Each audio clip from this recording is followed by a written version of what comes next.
இங்க பாரு, நீ உயிரோட இருக்கணுங்கிறது முக்கியம் தான். அதுக்காக நான் என்ன வேணாலும் பண்ணுவேன். அதுக்காக இப்படி கேவலமா இறங்க வேண்டிய அவசியம் எனக்கு கிடையாது.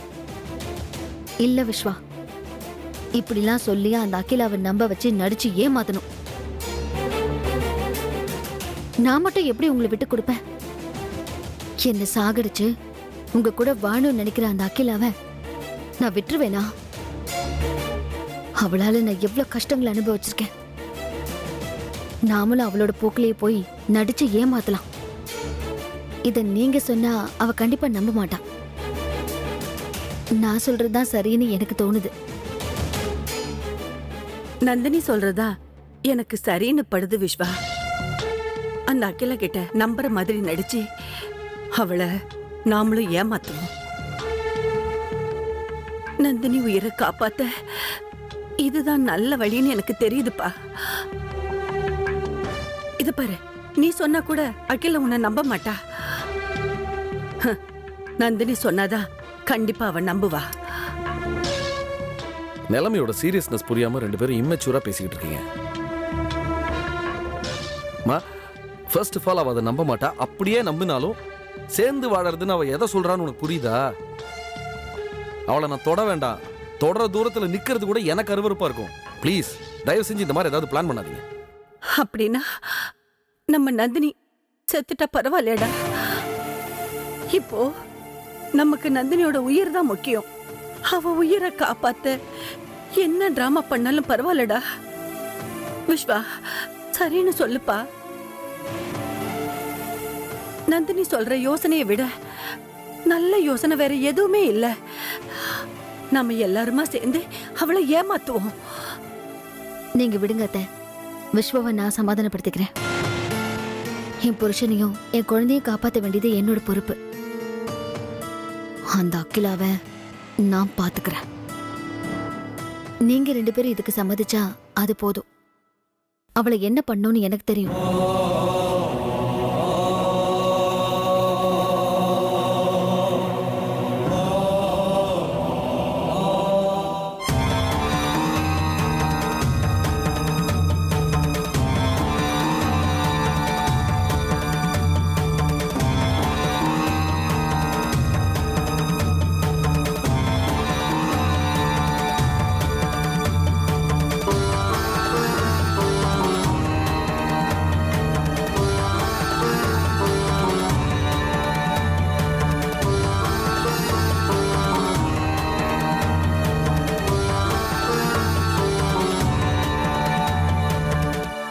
அம்மா தாயே, உன்னை நம்பி வந்த இவங்களுக்கு ஒரு நல்ல பதில சொல்லுமா.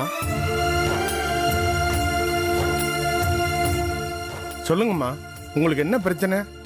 சாமி, என் மருமக பிரியாவுக்கு இப்பதான் கல்யாணம் ஆச்சு. கல்யாணம் ஆனதுமே சந்தோஷமா மாமியார் வீட்டுக்கு போனா. ஆனா அவ மாமியார் வீட்டுல ஒரு நாள் கூட சந்தோஷமா வாழவே முடியல. அந்த வீட்டுல என்னைக்கு காலடி எடுத்து வச்சாலோ அன்னையில இருந்து இன்னைய வரைக்கும் தினம் தினம் பிரச்சனையாவே இருக்கு. அவங்க ரெண்டு பேருக்கும் இன்னும் சாந்தி முகூர்த்தம் கூட நடக்கல. 2 தடவை ஏற்பாடு பண்ணி தடைப்பட்டு போச்சு.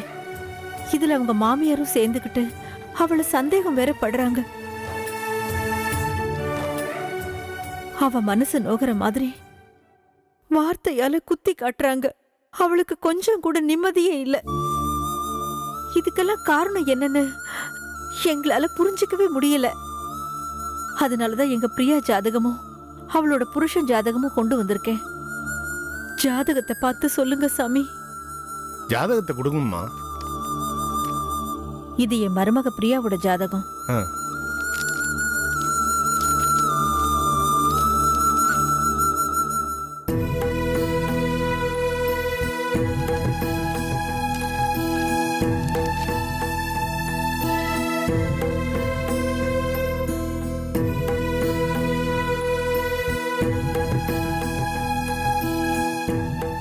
இந்த ஜாதகத்தில் இருக்கிற பொண்ணுக்கு அப்பா அம்மா இல்லாத குறைதானே தவிர இந்த பொண்ணோட ஜாதகம் ரொம்ப நல்லா இருக்கு.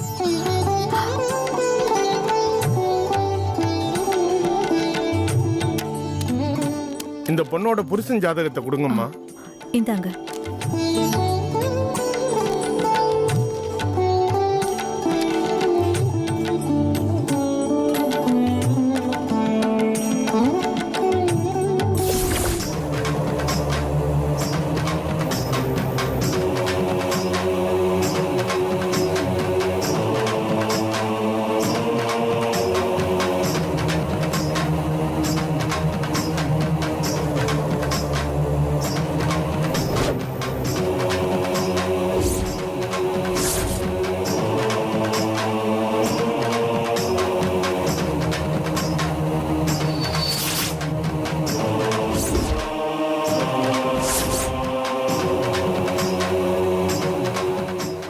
என்ன சாமி அப்படி பாக்குறீங்க?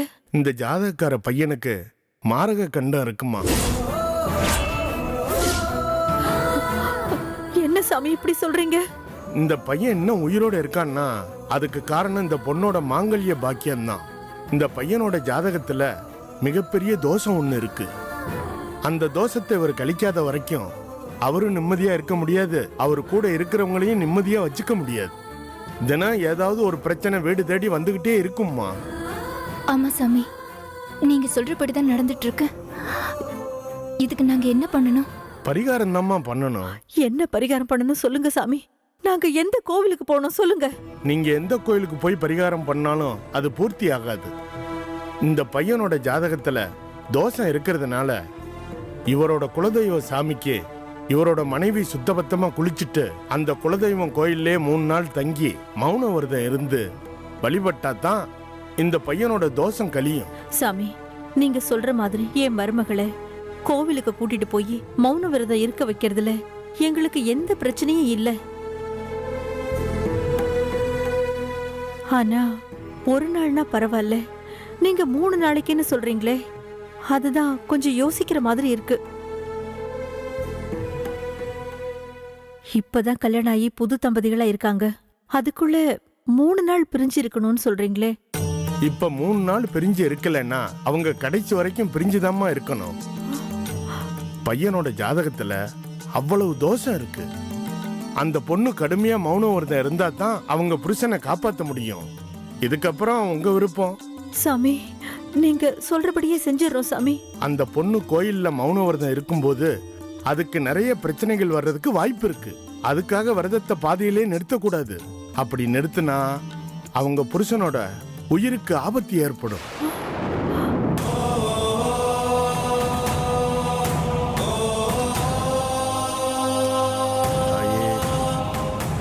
அம்பால வணங்கிட்டு போங்கம்மா.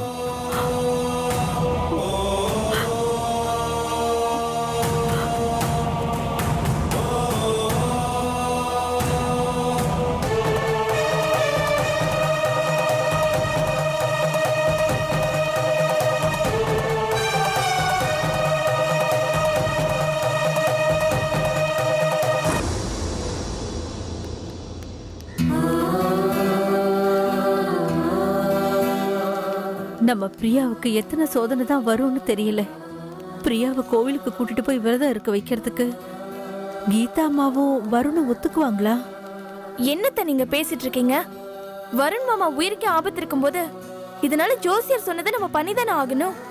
நீங்க ஆண்டிய பத்தி கவலைப்படாதீங்க. கீதா ஆண்டியும் வருண் மாமாவையும் சம்மதிக்க வைக்க வேண்டியது ஏன் வேலை. நீங்க தைரியமா பரிகாரம் பண்ண வேண்டிய வேலையை பாருங்க. சரிம்மா, நீ அக்காவை கூட்டிட்டு விரதம் இருக்கிறதுக்கு கோவிலுக்கு போ. அம்மா, பிரியாவை நான் கோயிலுக்கு கூட்டிட்டு போறேன். கீர்த்தனா உன் கூடவே இருக்கட்டும்.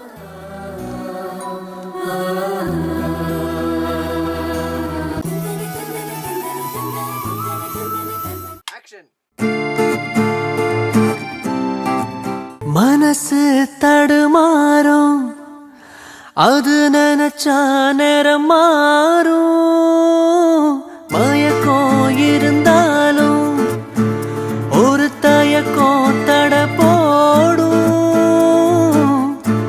நித்தோ நித்தோ ஓ நினப்பு நெஞ்சு குழி காயம்.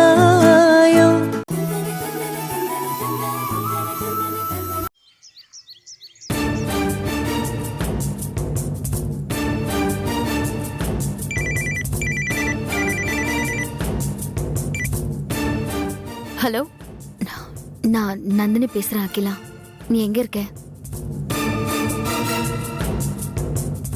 சொல்ல அகிலா, நான் உன்னை உடனே பார்க்கணும். நீ எங்க இருக்க? எனக்கு தெரியும் நந்தினி, உன்கிட்ட இருந்து எனக்கு கால் வரும்னு நல்லாவே தெரியும். உனக்கு உயிர் மேல பயம் வந்துருச்சு. நீ வாழணும்னு ஆசைப்படுற, அதானே? ஆமா அகிலா, என் குழந்தைக்காக நான் வாழணும்னு ஆசைப்படுறேன். நீ விரும்பின மாதிரியே நீ விஸ்வா கூட சேர்ந்து வாழ நான் முழுசா சம்மதிக்கிறேன். உன் இஷ்டப்படியே அவர் கூட நீ சேர்ந்து வாழ. விஸ்வாவை நான் உனக்கு விட்டு கொடுத்துட்றேன். என் விஸ்வாவை நான் தூரமா இருந்து பார்த்தாலும் எனக்கு போதும். அதுக்காகவாவது நீ என்னை அனுமதிப்பல்ல? என்னை விட்டுற மாட்டியே? என்ன நந்தினி புதுசா பேசுற? அவ்வளவு நன்றி கெட்டவளா நானு? என் வாழ்க்கையே நீ கொடுத்தது தானே, அத நான் மறந்துடுவேனா? விஸ்வாவை எனக்கு விட்டு கொடுத்துருன்னு சொன்னேனே தவிர வேற எதுவும் இல்ல. உன் மேல எனக்கு கோவமும் இல்ல. இது நீ ஆரம்பத்திலேயே செஞ்சிருந்தேன்னா நான் ஸ்லோ பாய்சன் வைக்கிற அளவுக்கு கெட்டவளா எப்பவாவது மாறி இருப்பேனா? விஸ்வாவும் எனக்கு ஆதரவா எதுவுமே செய்யலையே.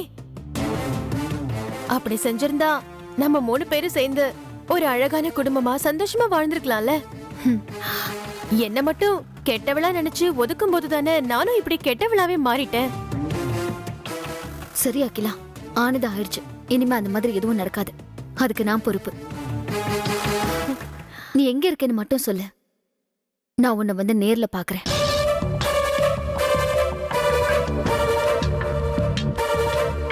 யோசிக்காத அகிலா, நீ யோசிக்கிற ஒவ்வொரு நிமிஷமும் ஏன் உயிர் போயிட்டு இருக்கு. என் குழந்தை அனாதி ஆயிட்டே இருக்கு. என்ன நம்ப அகிலா.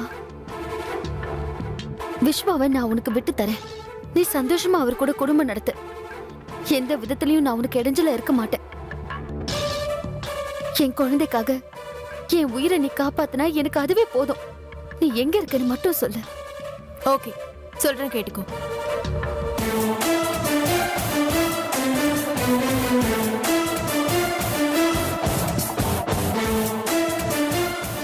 ஒருவேளை ஏதாவது தப்பான நோக்கத்தோட என்ன பிடிக்கணுங்கிற எண்ணத்தோட திட்டம் போட்டு இங்க வந்தனா, என் உயிரை போனாலும் கூட அந்த மாத்து மருந்த நான் சொல்லவே மாட்டேன்.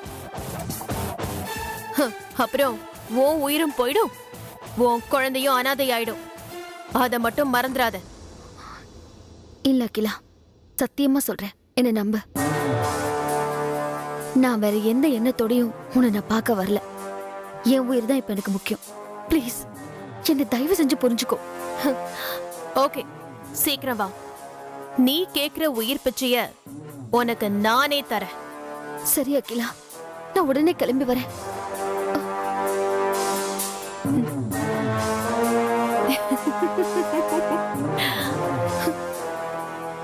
நந்தினி வா. வரேன்டி, வரேன். வந்து இந்த நந்தினி யாருன்னு உனக்கு காட்டுறேன்.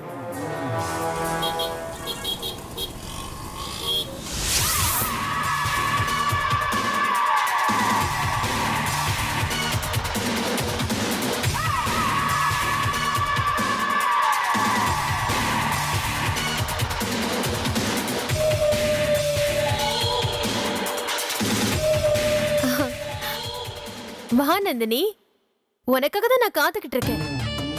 ஹே குட்டி, அச்சச்சோ, வா வா வா வா, என்கிட்ட வா. இந்த அம்மா கிட்ட வந்துரு. உன்னால தண்டி செல்ல இந்த அம்மாவுக்கு நல்ல வாழ்க்கை அமைய போகுது. வா வா வா வா, என்கிட்ட வா. அம்மா குட்டி வாங்க. இது பாரு, என் குழந்தைய தொடர வேலையெல்லாம் வச்சுக்காத. ஏங்கா, என் மேல இன்னும் உங்களுக்கு கோவம் போகலையா? இவ்வளவு நாளா நீங்க எல்லாரும் சேர்ந்து என்ன தனிமரமா ஆக்கிட்டீங்க. எனக்கும் இப்படிதானே கோவம் இருந்திருக்கும். ஏன் நான் உன் குழந்தைய தொடுறதுக்கு எனக்கு உரிமை இல்லையா? என் குழந்தைய தொடுறதுக்கு உனக்கு எந்த விதத்திலையும் உரிமை இல்லை. உனக்கு நான் தான் வாழ்க்கையை கொடுத்தேன். அந்த நன்றி கூட இல்லாம எனக்கு ஸ்லோ பாய்சன் கொடுத்துருக்க. நான் செத்தாலும் பரவாயில்லன்னு விஸ்வா கூட வாழணும்னு ஆசைப்படுறேன். உன் ஆசைப்படியே நீ வாழ்ந்துட்டு போ. எனக்கு மாத்து மருந்து கொடுத்து என் உயிரை காப்பாத்த. என் குழந்தைக்காக நான் வாழணும். இவ்ளோ தூரம் நீ எனக்கு பண்ணியும் உன்னை தேடி நான் எதுக்கு வந்திருக்கேன் தெரியுமா? என் குழந்தைய காட்டி உன் கூட உறவை புதுப்பிக்க இல்லை, என் உயிரை காப்பாத்த. நீ கேட்ட மாதிரியே என் புருஷனை நான் உனக்கு விட்டு கொடுத்தேன். அவர் எங்கேயாவது ஒரு இடத்துல இருக்காருன்னு கேள்விப்பட்டா அதே எனக்கு போதும். உன் கோவம் எனக்கு புரியுதுக்கா. இத நீ முதல்லயே விஸ்வாவுக்கு எடுத்து சொல்லி அவரை சமாதானப்படுத்தியிருந்தா நம்ம எல்லாருமே சந்தோஷமா வாழ்ந்திருக்கலாமே. அத நீ அப்ப செய்யலையே. அந்த கோவம் எனக்கும் தான் இருக்கு. நானும் ஆரம்பத்துல நல்லா தானே இருந்தேன். இந்த அளவுக்கு நான் கெட்டவளா மாறினதுக்கு நீயும் விஸ்வாவும் தான் காரணம். ஏன் கழுத்துல தாலிய கட்டிட்டு எப்ப பார்த்தாலும் விஸ்வா ஓ பின்னாடியே நந்தினி நந்தினின்னு சுத்தி வந்துட்டு இருந்தா அப்புறம் நான் என்ன செய்யறது? வேடிக்கை பார்த்துட்டு சும்மா இருக்க நான் என்ன பைத்தியக்காரியா? விஸ்வா இனிமே எனக்கு கிடைக்க மாட்டாருங்கிற பயத்துல தான் நான் தப்பு மேல தப்பு செய்ய வேண்டியதா போயிடுச்சு. ஓகே, அதெல்லாம் நடந்து முடிஞ்சு போச்சு. இப்ப நீ நிஜமாவே நான் விஸ்வா கூட வாழணும்னு நல்ல மனசோட வந்திருக்கியா? இல்ல நான் துபாயில இருந்தப்ப என் மேல அன்பு இருக்கிற மாதிரி விஸ்வா என்ன தந்திரமா பேசி வர வச்சாரே, அந்த மாதிரி ஏதாவது தந்திரத்தோட வந்திருக்கியா? சொல்லு. விஸ்வாவை கூட கூட்டிட்டு வந்துட்டு எங்கேயாவது மறைச்சு வச்சுட்டு வந்திருக்கியா? சொன்னா நம்ப அகிலா. விஸ்வாவை நான் கூட்டிட்டு வரல, நான் தனியா தான் வந்திருக்கேன். ஒருவேளை நீ அப்படி ஏதாவது தப்பான எண்ணத்தோட வந்திருந்தனா நீ தான் விஸ்வா முன்னாடியே உயிரை விடுவ. ஏன் உயிரே போனாலும் மாத்து மருந்த உனக்கு நான் சொல்ல மாட்டேன். நீ தனியா வேற வந்திருக்கேன்னு சொல்ற. எனக்கும் உன் மேல நம்பிக்கை இல்லையே. ஏதோ பிளானோட தான் வந்த மாதிரி இருக்கு. சீக்கிரத்துல இதுக்கெல்லாம் விஸ்வா ஒத்துக்கவே மாட்டாரே. அவரை பத்தி எனக்கு தெரியாதா என்ன? கடைசி நிமிஷம் வரைக்கும் கண்டுபிடிச்சு மாத்த மருந்து வாங்கணும்னு நினைச்சாரே தவிர என் கூட சேர்ந்து வாழ்றேன்னு ஒரு வார்த்தை கூட சொல்லலையே. நீ விஸ்வாவுக்கு தெரிஞ்சு வந்திருக்கியா இல்ல தெரியாம வந்திருக்கியா? முதல்ல அத சொல்லு. என்ன என்ன வாயடிச்சு போய் நிக்கிற? பதில் சொல்ல முடியலையா நந்தினி அக்கா? நீ நினைக்கிற மாதிரி இதுல எந்த சூழ்ச்சியும் இல்ல. ஆரம்பத்துல அவர் முடியாதுன்னு தான் சொன்னாரு. அவர்கிட்ட நான் பேசி அவரை சமாதானம் பண்ணி சரின்னு அவர் சம்மதம் சொன்னதுக்கு அப்புறம் தான் நான் இங்க வந்தேன். இல்ல, மூச்சுக்கு மூச்சு பேச்சுக்கு பேச்சு நந்தினிதான் நந்தினிதான் என் உயிர், அவ இல்லாம என்னால வாழ முடியாதுன்னு சொன்னவராச்சே. அதனாலதான் ஒரு டவுட், அதான் கேக்குறேன். நீ சொல்றத நான் நம்பலாமா? தாராளமா நம்பலாம் அகிலா. வா வீட்டுக்கு போலாம். நீ சொல்றத பார்த்தா நம்புற மாதிரியும் இருக்கு, நம்ப முடியாத மாதிரியும் இருக்கு. உன்னை நம்பி நான் எப்படி வீட்டுக்கு வரது? உன் குழந்தைய காப்பாத்தணுங்கிறதுக்காக தான் நீ என் வீடு தேடி வந்திருக்க. அப்படின்னா ஒண்ணு பண்ணு, அந்த குழந்தை மேல சத்தியம் பண்ணி சொல்லு, நான் நம்புறேன்.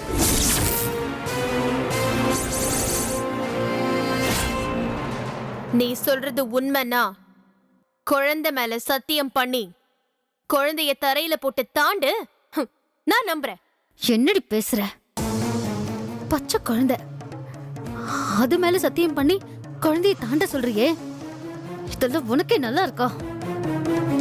நான் தான் நீ கேட்ட மாதிரியே விஸ்வாவை விட்டு கொடுக்கறேன்னு சொல்லிட்டேன்ல, அதுக்கப்புறமும் ஏன் என்கிட்ட சத்தியம் எல்லாம் கேக்குற?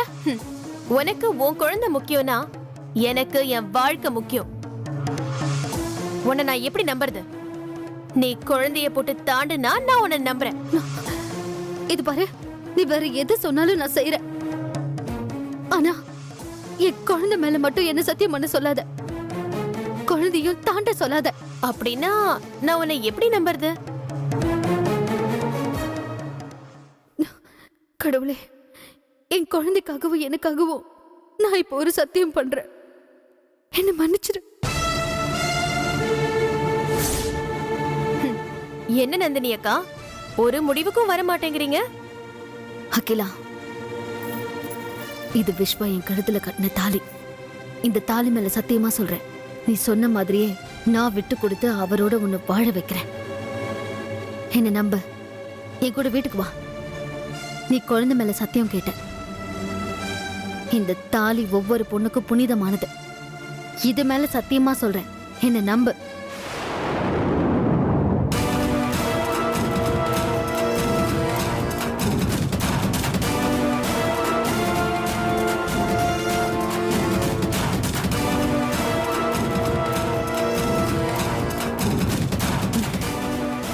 சரி சரி, நான் நம்புறேன். நீ சொன்ன வார்த்தையை மட்டும் காப்பாத்து. வா வீட்டுக்கு போலாம்.